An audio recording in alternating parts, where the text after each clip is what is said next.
Hi there, I'm Patrick Nolan. For the first time in 2 months, the U.S. is now averaging more than 100,000 new COVID cases a day. This is according to new data just out from Johns Hopkins University.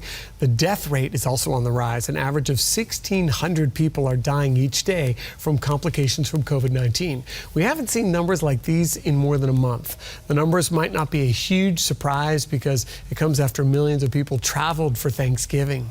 And new stricter travel rules are now in effect for passengers coming into the U.S. It comes at a time when the country once again is seeing a rise in new COVID-19 cases in a lot of states. This is as the Omicron variant is popping up in more than a dozen states at this point. As of midnight on Monday, new travel rules went into effect for anyone coming into the U.S.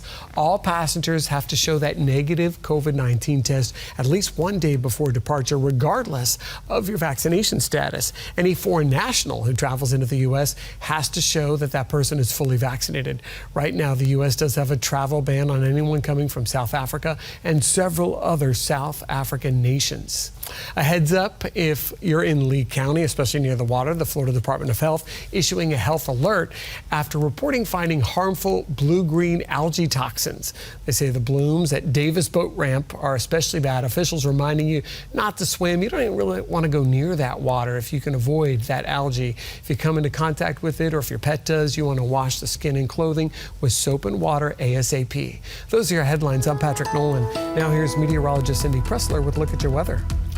Foggy morning. This morning it's going to be a foggy night, and tomorrow morning again temperatures will drop into the lower 60s. Dew point drops down to the lower 60s, and there you've got that fog developing. It could be quite thick in spots, so that's going to dissipate by about 9 o'clock tomorrow morning. By the afternoon, look at that. Sunny skies, a beautiful day, high of 84 degrees. That is above average for this time of the year. And we're going to stick with these very warm temperatures all the way through the weekend. We have a front coming in on Sunday, a stronger front that'll drop the temperatures and maybe a sprinkle if we're lucky. Other than that, just gorgeous summer-like conditions. Stick with WFTX and Fox 4. You can always get the latest updates by going to fox4now.com.